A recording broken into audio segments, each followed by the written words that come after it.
Assalamualaikum warahmatullahi wabarakatuh. Kami dari pengantar ilmu ekonomi mikro kelas D yang beranggotakan saya, Marsa Afifah Putri dengan NPM akhir 017. Saya Rahmaida Alinsia dengan NPM akhir 009. Saya Artika Putri Aulia dengan NPM akhir 039. Di sini kami akan menjelaskan biaya jangka panjang dan keputusan output. Biaya jangka panjang dan keputusan output akan membahas yang pertama ada kondisi jangka pendek dan arah jangka panjang. Yang kedua, biaya jangka panjang dalam skala ekonomis dan disekonomis. Yang ketiga, ada penyesuaian kondisi jangka panjang terhadap kondisi jangka pendek. Pertama, ada kondisi jangka pendek dan arah jangka panjang. Bagi segala perusahaan, salah satu dari 3 kondisi berikut ini pasti berlaku pada saat tertentu. Pertama, ada perusahaan mendapatkan laba positif. Yang kedua, ada perusahaan mengalami kerugian. Yang ketiga, ada perusahaan mencapai titik impas atau breaking even, yang berarti mendapatkan tingkat penghasilan normal, yang artinya labanya 0. Yang pertama, untuk perusahaan mendapatkan laba positif akan memaksimalkan laba. Suatu perusahaan yang mendapatkan laba positif dalam jangka pendek dan yang berharap terus mendapatkannya akan memiliki insentif untuk berekspansi dalam jangka panjang. Laba juga memberikan insentif bagi perusahaan baru untuk memasuki industri. Berikutnya ada dalam kondisi perusahaan mengalami kerugian. Dengan meminimalkan kerugian, perusahaan yang menderita kerugian akan terpaku di dalam industri dalam jangka pendek. Mereka mungkin menutup operasinya, tetapi masih harus menanggung biaya tetap.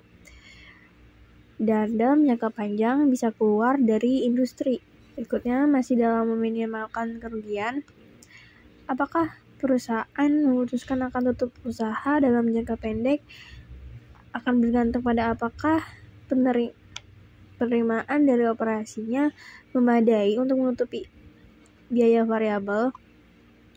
Jika penerimaan melebihi biaya variabel, laba operasi atau operating profit bisa membayar biaya tetap sehingga mengurangi kerugian. Kapanpun harga berada di bawah titik minimum pada kurva biaya variabel rata-rata, penerimaan total akan kurang dari biaya variabel total. Laba operasi akan negatif dan perusahaan akan tutup. Dan pada semua harga di atas titik penutupan usaha, kurva MC memperlihatkan tingkat output yang memaksimalkan laba. Sedangkan pada semua harga di bawahnya, output jangka pendek optimal sama dengan 0. Kurva penawaran industri jangka pendek. Kurva penawaran industri bisa bergeser karena yang pertama, dalam jangka pendek, segala hal yang menyebabkan biaya marginal berubah di keseluruhan industri, contohnya peningkatan harga input tertentu. Dan dalam jangka panjang, masuk atau keluarnya perusahaan. Skala ekonomis dan disekonomis.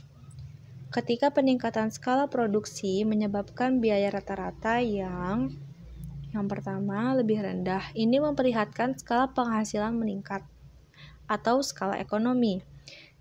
Yang kedua tidak berubah, ini memperlihatkan skala penghasilan konstan. Yang ketiga lebih tinggi, ini memperlihatkan skala penghasilan menurun atau skala disekonomis. Kurva biaya rata-rata jangka panjang. Biaya jangka panjang, skala ekonomis dan disekonomis, kurva biaya rata-rata jangka panjang.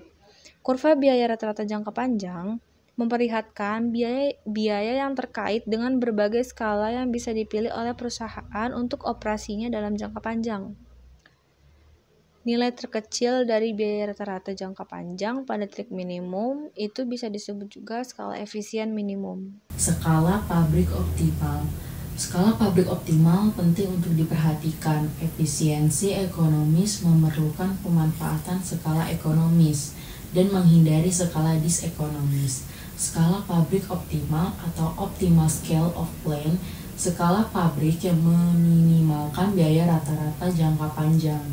Lalu ada penyesuaian kondisi jangka panjang terhadap jangka pendek. Laba jangka pendek masuk ke dalam dan keluar dari equilibrium. Ketika ada laba jangka pendek di suatu industri, perusahaan baru akan masuk dan perusahaan lama akan berekspansi. Ini akan menggeser kurva penawaran industri ke kanan dan harga turun. Pada akhirnya, laba itu terhapuskan. Ketika kerugian jangka pendek diderita suatu industri, beberapa perusahaan keluar dan perusahaan lain mengurangi skalanya. Ini akan menggeser kurva penawaran industri ke kiri dan akan meningkatkan harga dan menghapuskan kerugian. Penyesuaian kondisi jangka panjang terhadap jangka pendek. Mekanisme aliran investasi ke laba. Dalam pasar yang efisien, modal investasi mengalir menuju kesempatan laba. Equilibrium persaingan jangka panjang, long run competitive equilibrium, dicapai ketika P sama dengan SRMC sama dengan SRAC sama dengan LRAC dan laba sama dengan 0. Ekonomis dan disekonomis eksternal serta kurva penawaran industri jangka panjang.